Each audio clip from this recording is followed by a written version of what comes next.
meninas, dando as boas-vindas ao nosso segundo episódio do Protagonistas de Impacto, histórias e diálogos com lideranças que estão transformando o país. Bom, a gente já vai inovar no segundo episódio e os nossos convidados que vieram para a gravação nesse dia, eu falei, vamos conversar juntos e depois a gente vai ter um episódio para cada um de vocês. E o que eu quero, além de agradecer, porque aqui é realmente sair um pouquinho da zona de conforto, para mim também está sendo, agradecer de vocês estarem aqui construindo com pioneirismo o que é o Protagonistas de Impacto, que tenha vida longa, que a gente possa aí trazer vozes e histórias como as de vocês, né, e de outras lideranças para mais pessoas no Brasil, quem sabe até no mundo, para o mundo. Obrigada por vocês terem vindo. E eu quero falar um pouco do porquê que eu escolhi, né, convidar o Augusto e o Thiago. E depois eu quero que vocês se apresentem. Tudo bem? Tudo bem. Vamos Claro. lá. Então, gente, eu conheço, acredito que o Augusto há mais tempo, né, nessa nossa trajetória no ecossistema de impacto, no ecossistema de desenvolvimento de liderança. A gente teve a oportunidade de se conhecer em alguns fóruns. Mas um que a gente pôde trabalhar pela primeira vez foi lá... Como é que era o nome do projeto? Com o título certinho, para eu não errar. Young Leaders, o arquétipo de liderança. Foi o arquétipo da liderança consciente. Young Leaders, isso mesmo. Young Leaders. Então, ele liderou e ajudou a construir toda uma rede, uma comunidade. Depois ele vai falar um pouco mais. E eu vi muita afinidade, né, no nosso olhar para a liderança. E atualmente também podemos trabalhar em outro projeto, depois a gente conta um pouco mais.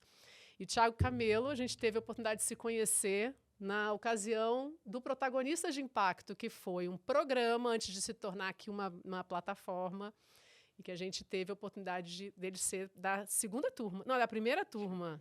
Acho que a primeira turma. Você foi da primeira turma. E o Thiago também ele vai se apresentar, mas é uma liderança empresarial que estava numa busca, né, de entender como conciliar negócios, impacto positivo e também missão, propósito pessoal. Agora é a vez de vocês, gente. Vamos começar pelo Augusto? Vamos. Privilégio estar aqui com o Thiago, revendo, a gente estava junto um tempo atrás aí, uns dias atrás no evento, foi muito legal. E, Alda, que privilégio te encontrar, obrigado pelo convite, estar aqui, uma super honra. Você sabe o quanto eu te admiro e o impacto que você tem gerado no Brasil, a transformação que você tem gerado dentro das organizações. Obrigada. É um legado que é incrível, te admiro demais. Eu sou Augusto Júnior, sou o pai da Esther.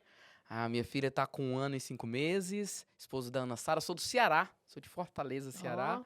Moro atualmente aqui em São Paulo, mas sou de Fortaleza. Há quanto tempo você está aqui? Há 13 para 14 anos já. Um bom Não vou tempo. lembrar exatamente a data, minha esposa sempre briga comigo, eu sou ruim de datas. Mais ou menos. Então, essa é pode mais dizer. ou menos nessa época. E atualmente sou diretor de Relações Institucionais no Instituto FOR. Acho que dá um bom plano de fundo aí para nossa Legal. apresentação. Mas acho que é legal você falar o que é o Instituto FOR, que aí o pessoal já depois já busca lá e Perfeito. mas já sabe o que é. Perfeito. O Instituto FOR trabalha com formação de lideranças para um Brasil melhor. A gente tem algumas iniciativas de formação de liderança. A gente tem o ProLíder, que é um programa que, inclusive, não sei em que data vai ser colocado no ar, mas as vagas estão abertas, as inscrições estão abertas. Até que data? Agora você me pegou, porque a gente está fazendo por lotes. Tá. Então, Mas fiquem de olho no ProLíder, Instituto FOR. Isso, vai no Instagram, Instituto FOR e ProLíder, que vai estar lá as informações. E o ProLíder, a gente seleciona jovens até 35 anos do Brasil inteiro, onde, se a pessoa não tiver condição, a gente arca com o transporte da pessoa, para a pessoa vir para São Paulo durante o curso, para ela aprender Fantástico. sobre isso. Inclusive, esse módulo, a gente vai ter um módulo internacional, a gente vai levar os alunos para Boston para ter aula durante uma semana Imagina. na Universidade Norte-Americana. E aí, a ideia é, Maravilhoso. como é que eu trabalho essas pessoas que vão construir o Brasil, dando ferramentas para elas e dando para elas cada vez mais fundamentos e princípios. A gente também tem o For Summit, que você participou, é um evento que a gente faz ali no auditório do Ibirapuera, sempre no dia 6 e 7 de setembro, onde a gente quer discutir o Brasil numa perspectiva aqui de lideranças que tomam decisão. Então, o Instituto FOR vem maravilhoso. trabalhando aí nessa linha de como é que a gente trabalha formações de liderança de maneira consistente no país. Eu tive a oportunidade de participar do For Summit E agora também do Do ProLíder. ProLíder, você é formadora. Gente, que sim. turma. Por acaso foi semana passada, então está muito vivo na minha memória. Assim, a gente pôde falar, foram 120 lideranças. Essa é uma edição com Mover, né? Lideranças negras. E ver assim, o quanto a gente está falando de ineditismo, né? De você ter na mesma sala, né? No mesmo espaço, 120 lideranças em grandes empresas no Brasil, todas negras. Sim. Né? Com pautas que são super importantes da gente avançar também, trazendo as especificidades da jornada de cada um, né? Bom, eu vou convidar agora Thiago Camelo, bem-vindo também. Obrigado, Alda. Obrigado pelo convite também. Eu sou muito grato aí por ter cruzado no meu caminho com o seu, né? Acho que você me ajudou bastante em aterrar, né? Em realizar muitas coisas. Então, no final das contas, para mim é quase que um give back aqui, estar aqui com você hoje. Que honra, que honra. Bom, eu sou o Thiago, pai da Júlia. Ela tem 8 anos, faz 9 agora em agosto, e Helena 6 em maio. Casado com a Flávia. Tenho o meu mini harém em casa, né? Muitas mulheres. Fonte de desenvolvimento. Fonte de desenvolvimento, muito desenvolvimento. E eu sou sócio do Mané Churrasco, é uma rede de steakhouses. A gente está com 104 operações, e espalhadas muito São Paulo e arredores, então Rio, Brasília, Goiânia, começando a pisar um pouco mais no sul agora, crescendo de uma forma orgânica, assim, né? Não, eu conheci o Thiago exatamente nessa primeira edição do Protagonistas de Impacto, e a gente, né, de cara, num telefonema eu vi e falei assim, o Thiago tem que fazer parte desse programa. Foi. E é legal isso, porque me lembro bem, assim, primeira turma, a gente estava na pandemia ainda, né? Foi online. E, na época foi uma época super dura, né? Super dura pra gente. Imagina, a gente grande parte em shoppings. Então, para o negócio de vocês o foi negócio impactante estava demais. sofrendo bastante. A gente não tinha delivery e tudo mais. Mas, ao mesmo tempo que a gente estava ali nesse modo sobrevivência, eu comecei a de repente, procurar alguma coisa para justamente ter, né, oxigenar um pouco a cabeça, assim, né? E aí, eu encontrei você numa das apresentações que vocês fizeram no I.O., né? Fala o que é o I.O. O I.O. é um grupo de empreendedores que eu participo, chama Entrepreneur Organization. É empreendedores peer-to-peer. Então, é feito de empreendedores para empreendedores, em um lugar onde a gente realmente tem muita troca, assim, né? E dado que a gente tem uma relação muito de trust and respect lá, tudo que vem de lá já vem meio pré-selecionado, já tem uma certa credibilidade por estar lá. E aí você apresentou o programa e eu falei, nossa, que legal, vou me aprofundar. E eu lembro de ter te ligado, né?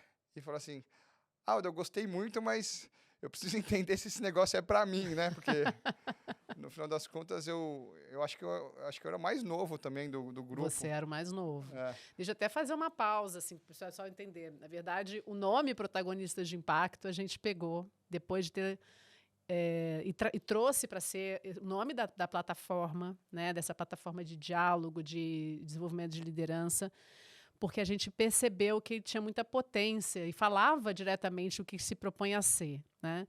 Mas o programa, a gente teve 2 edições do programa, 2 turmas de aproximadamente 22 pessoas, que nasceu no momento, quando o programa nasceu, a gente direcionou para pessoas que estavam na faixa etária dos 40 anos, vivendo a crise da autenticidade, e como a gente poderia exatamente utilizar aquele momento da vida, né, da trajetória, da biografia individual de cada um, para utilizar os talentos, o capital social, as experiências em prol de impacto positivo no Brasil.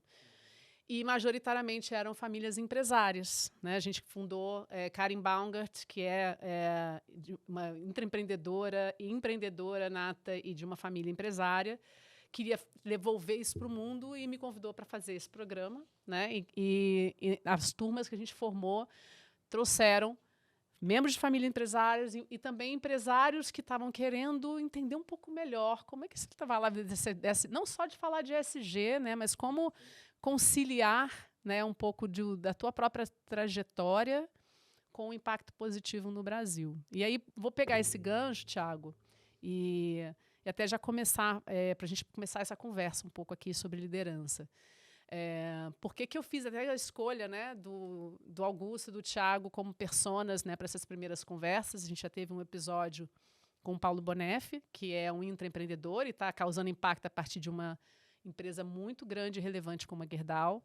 Mas para a gente poder tornar esses diálogos mais acessíveis a todo mundo, trazer personas, ou seja, vocês representam personas que outras pessoas podem se identificar, né?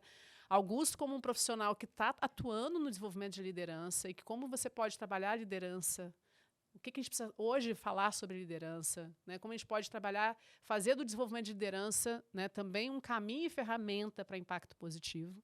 E Thiago como um empresário que bem-sucedido num negócio que não nasceu com o objetivo de impacto social, socioambiental, e quando ele entrou no Protagonistas de Impacto, você tinha uma intenção de abrir um instituto, né?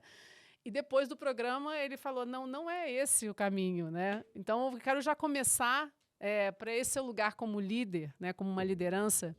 Conta essa história, um pouco dessa história de assim, como tem sido o teu olhar para impacto, como tem sido essa mudança de perspectiva, porque é uma caminhada, não existe linha de chegada, né? Então, vamos começar um pouquinho por você? Claro. E é justamente uma caminhada. Onde vai dar, eu ainda não sei, né? Mas a gente continua andando. Eu tenho crianças, né, como Dory do Procurando Nemo, continue a nadar, né? Puxa, quando eu entrei, né, para conhecer você, né, e aí sim, na ligação você falou, pode vir que eu cuido de você, pode vir, garoto, vem cá, né? E aí, entrei, né, e eu tinha, assim, uma ideia de realmente que gerar impacto precisaria ser via alguma ONG, algum instituto, né?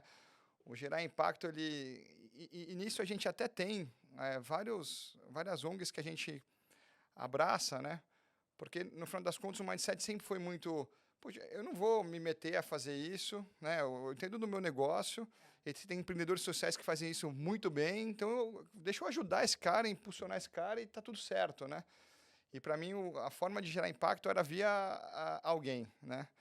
E aí você falou dos 40, né? Essa tal da crise dos 40, e inclusive eu faço esse ano meus 40 anos, alguns anos depois, tá chegando. Chega, né? Estou chegando.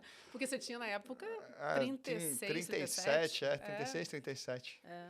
E aí, depois que eu passei pelo programa, né, e tudo mais, primeiro, a gente mergulhou um pouco na antroposofia, eu comecei a entender, né, um pouco melhor lá os setênios e as estações, e essa virada do verão para o outono e tudo mais. Mas foi num exercício até de modelagem que eu pude fazer, eu posso sim ajudar os empreendedores sociais a gerar impacto, mas eu também posso enxergar o meu negócio hoje como uma ferramenta de geração de impacto, né? Hoje a gente tem 2.400 colaboradores e eu posso, de alguma forma, transformar ou ajudar essas pessoas, né? Eu tenho já muito caminho, muitas possibilidades, né? Ainda mais, como a gente é de varejo, a gente tem muito primeiro empregador jovem, muitas das vezes sem muito acesso à informação, muito acesso a estudo, ou até nenhuma bagagem familiar mesmo, né? Não tem uma estrutura de referências e, de repente, eu consigo suprir um pouco essa necessidade mesmo, né? Via valores, uma liderança, noção básica de... Né, ele começa a trabalhar, ele ganha um dinheirinho, mas ele não sabe o que fazer com o dinheirinho. E o dinheirinho vira um problema. Aí você dá um básico de educação financeira, você começa a ensinar esse cara, e aí as referências dele vão mudando, né, e ele começa a ter uma perspectiva um pouco maior. Então, você consegue gerar, óbvio, como todo negócio, né, ele precisa ter o básico lá feito. Então, precisa gerar resultado, ele precisa ser próspero, longevo, o atendimento tem que ser bem feito. O negócio, ele não deixa de ser negócio. Mas, dado que o negócio está crescendo e está tudo bem, por que não dar esse extra, né? E, obviamente, esse negócio volta, porque as pessoas vão se capacitar mais, vão ser melhores, vão ter um nível de lealdade maior e vão enxergar. Né? Muda tudo. A mentalidade, comportamento e as habilidades vão seguir na mesma direção, né? E você vira uma fábrica de talentos ou até um lugar onde as pessoas querem estar, né? E fala assim, poxa, por mais que seja por uma fase, eu vou para lá porque vai me agregar tanto, e amanhã eu posso ir para a carreira A, B ou C, mas aquilo lá foi importante na minha vida, né? Então, eu acho que... E esse foi um clique que deu, né? Poxa, para quê? Né? Continua ajudando os empreendedores sociais, mas para que abrir uma nova frente se você tem já uma massa, uma máquina aqui, uma plataforma para fazer isso, né? Você trouxe agora um ponto que me lembra um grande convite que na Liga de Empreendedores, que é essa comunidade internacional que eu apoio há 8 anos aqui no Brasil, eles têm a perspectiva, tem uma frase maravilhosa que é assim, você não trabalha para uma empresa, você trabalha a partir de uma empresa. E você também trouxe um pouco essa perspectiva na tua fala, né? Que se você passou a enxergar o teu negócio como uma plataforma de impacto, né? Como é que você pode, naquele processo, naquela cultura, também transformar aquelas vidas com uma perspectiva de longo prazo, né? Mais ampla, e não só para aquele trabalho que eu me lembro de você ter comentado, né? Assim, para a maioria é primeiro emprego, para a maioria tem até mesmo um ciclo que vai ficar pouco tempo, né? Mas que aquilo ali vai marcar uma trajetória com outras perspectivas, outros valores, etc. E, bom, a gente depois vai ter a oportunidade de ir um pouco mais a fundo também nas suas fases da vida, quando a gente estiver na nossa entrevista individual. Mas eu queria também que você aproveitasse e trouxesse, que eu me lembro que você começou a olhar para o Mania de Churrasco também, buscando se aproximar para movimentos como também Humanizadas, né? Conta um pouquinho para o pessoal, porque isso traz muito do teu estilo de liderança. Legal. Foi mesmo meio na mesma época mesmo. O Humanizadas, ele começou como uma pesquisa, né, do Pedro, e em um determinado momento, justamente na mesma época que a gente estava ali no Protagonistas de Impacto, ele tomou uma decisão e ele precisou transformar a pesquisa dele num negócio, e ele começou a vender esse produto de pesquisas para ter esse olhar das relações, né? Humanizadas nada mais é do que um olhar para as relações da empresa com os stakeholders, né? Externos e internos, liderança e colaborador, e também cliente, sociedade e parceiros, né? E dado que a gente começou a olhar com esse olhar, né? Deixa eu entender como que está essa saúde, inclusive interna nossa, deixa eu entender como que está esse negócio. A gente enxergou nele um baita parceiro, né? Como nos fornecer indicadores, né? Dados, para a gente poder trabalhar e poder tomar algumas decisões mais assertivas. É que, no final das contas, o nosso negócio ele tem uma complexidade, e a gente vem até com eles construindo um formato, um modelo específico para a gente, para que a gente consiga... a gente está com Humanizadas muito mais pelo autodesenvolvimento, pelo ampliar a consciência, né? A gente estava conversando muito mais interno do que externo, né? A gente está talvez não tão interessado com o selo Humanizadas, mas para isso a gente está junto com o Pedro construindo mesmo esse trabalho para que a gente consiga mergulhar no meu cliente, consumidor final, mas no meu cliente franqueado, que é cliente da franqueadora, no meu colaborador, que é meu colaborador, porque a gente tem lojas próprias, mas no colaborador do meu franqueado, que é um colaborador que é da marca, mas ele também é colaborador de uma outra gestão, né? E como que eu coloco tudo isso no mesmo lugar, né? Então, Como eu ressignifico essas relações, né? Exato. Repactuo essas relações, porque isso que eu percebo que é o grande convite do nosso tempo hoje, né? Você repactuar as relações e, a partir disso, ver oportunidades de avançar agendas que importam coletivamente, né? Muito bom. Eu vou passar para o nosso amigo Augusto, que eu quero fazer um ping-pong com vocês. Mas, antes disso, Augusto, a gente está falando um pouco aqui de liderança, né? Eu trouxe um pouco esse viés de como ele teve esse olhar para impacto, né, na trajetória dele. Queria que você trouxesse um pouco da sua... Quando é que você despertou para essa interseção entre o teu trabalho e gerar impacto positivo na vida das pessoas, nos negócios? Conta um pouquinho para a gente. Muito bom. É inspirador te ouvir, Thiago. Muito legal ver isso, porque eu acredito muito nessa liderança que ressignifica o que é sucesso. Acho que no passado, o sucesso era muito a ver com o EBITDA, com a margem, e continua sendo. Só que, na era da consciência, a gente precisa acrescentar essas outras variáveis. Cuidado com as pessoas, a transformação que a gente está fazendo no mundo. Então, a grande questão da liderança continua sendo gerar resultado. Só que agora, o que é resultado? Eu amplio o espectro desse resultado para uma meta-análise, né? Então, muito bom te ouvir, inspirador demais estar aqui com você. Parabéns, tudo que você está fazendo. Acompanho, assim, o Mania, e é inspirador o que vocês estão fazendo lá. Alda, a minha perspectiva com impacto é uma boa pergunta. Acho que tem algumas... Nunca é uma coisa só, são algumas vertentes. Eu vou voltar um tempo atrás, lá em Fortaleza, quando eu entendi que eu ia trabalhar com desenvolvimento humano. Tinha um mentor, que ele começou a me ajudar muito, Helry Saldanha, e ele começou a dizer, rapaz, você tem o tato. E aí foi engraçado na época, porque ele falava assim, Augusto, você tem um tato de sensibilidade para entender e ouvir as pessoas. E isso para o desenvolvimento humano vai ser crucial. Só que eu achava que o desenvolvimento humano não tinha a ver com sensibilidade para ouvir e escutar. Tinha a ver com falar. E ele falou isso assim, não, Augusto, o desenvolvimento humano é sobre a sensibilidade. Entende? Você vai ter que ter repertório, você vai ter que ter uma boa oratória, lógico. Mas tem a ver com a sensibilidade e com o escutar. Então, isso foi um primeiro ponto que me marcou. Um segundo ponto foi muito numa perspectiva de espiritualidade. Comecei a estudar teologia muito cedo. E quando eu comecei a estudar teologia, uma das vertentes tem a ver com a mordomia. A mordomia. E o que é essa mordomia? Eu sou corresponsável pelo planeta Terra. Então, eu sou responsável pelos mares, eu sou responsável, o ser humano, né? Eu, ser humano, sou responsável pelos mares, pela terra, pelo solo, pelo ar, pela qualidade do ar e pelo entorno que nós estamos. Isso ficou plantado lá atrás.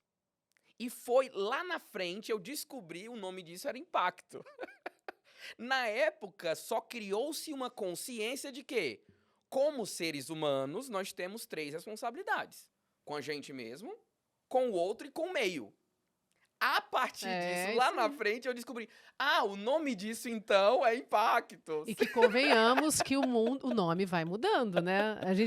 A gente já viu isso como na década de 80 e 90, né? Com todo o título de filantropia, quando era, né, a partir da doação, né? Depois do investimento social privado, alinhando a estratégia também a uma constante, né, direcionamento de recursos, né, para o social. E aí você vê as diferentes ondas, né, do valor compartilhado, né, da economia circular, do ativismo corporativo. Então, tudo isso foi ganhando a responsabilidade social corporativa ainda na primeira década do século. Não importa o nome, né? Acho que a palavra-chave que você trouxe bem é responsabilidade, onde você sente esse lugar de codependência, né? De interdependência e de corresponsabilidade, né? Concorda? Concordo total. Acho que o termo, né? E aí a moda vai vindo, né? E aí é perigoso quem gosta de surfar as ondas da moda, porque a onda passa. É muito bom quando você tem consistência. E você diz assim, não, é isso aqui que eu amo pessoas que são consistentes. Então, por exemplo, desde que eu te conheço, a Alda fala a mesma coisa, fazendo a mesma... Isso é muito admirável, né? Então, eu conheço... logo que eu cheguei em São Paulo, eu conheci o Eduardo Lira, 2012 para 2013. Desde então, ele fala a mesma coisa. Então, eu admiro muito pessoas que são consistentes, porque vão aparecer ondas, e aí vai ter os aventureiros que vão dizer, agora eu vou falar sobre isso, agora eu vou nessa onda. Isso é perigoso. Mas você sabe que eu estava refletindo outro dia sobre isso, que quando a gente já tem contato com qualquer tema, a gente também tem que assumir um lugar de educador. Tem que ser, porque assim, para que a gente cuide dessa temática e mais pessoas possam cantar essa música, mas possam cantar essa música de uma forma construtiva e não deixando levar esse diálogo e esses conceitos e esses princípios para um lugar que muitas vezes pode banalizar. Né, eu brinco assim, eu estou muito conversando com lideranças. Né? Só semana passada foram 4 workshops, né? E eu busco assim, tomar muito cuidado para não banalizar a relevância do que eu estou conversando. Porque o social, por exemplo, toca em cicatrizes. Quando você fala com grupos subrepresentados, seja por questão de gênero, seja por questão étnico-racial, seja por questão de religião, né, você está falando com pessoas que têm a sua biografia ferida por ter sido rejeitada, por não ter sido ouvida. E aí, para mim, é nesse lugar que eu faço um grande convite sempre ao cuidado ao falar sobre qualquer tema que está na pauta e que todo mundo quer ter alguma opinião. Tudo bem, todo mundo pode ter e deve ter, mas vamos dialogar direito? Né? Vamos incluir nesse diálogo? Então, assim, um pouco nesse lugar que também um espaço como esse é importante, né? Para que a gente possa trazer vozes que já tem uma caminhada, né?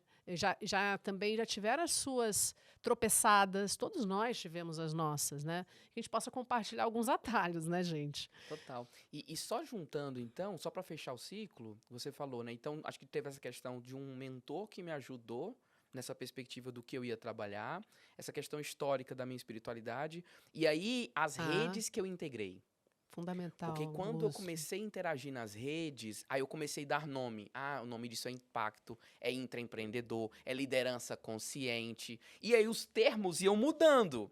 Mas eu via que tinha uma essência que eu, entendi. E aí, quando você começa a interagir, eu tive o privilégio de ir na rede do Global Shapers, e nas redes iam trazendo isso. E aí, eu acho que como o tema é protagonista de impacto, as redes nos protegem. Super, comunidades são super importantes. Então, gente, a gente já deu só uma abertura aqui do como a conversa com cada um vai ter bastante profundidade, bastante aprendizado compartilhado. E eu quero, então, deixar para as nossas conversas individuais um momento, né, das 10 mensagens que a gente quer deixar para o mundo. Então, eu vou deixar nas conversas individuais, porque a gente fica... Já aprendi aqui com a turma, né, com essa equipe maravilhosa do ONONO, o quanto a gente também ter, né, no formato certo essa informação vai fazer toda a diferença. Então, eu quero, por enquanto, já agradecer a vocês, motivar que todo mundo depois escute as nossas conversas, né, 1 a 1, que vão ser episódios específicos, e que venham mais exemplos e mais histórias que a gente possa contar e criar essa cultura no Brasil. Obrigado, Alda. Obrigada mais uma vez para vocês. Obrigado. Obrigada, gente.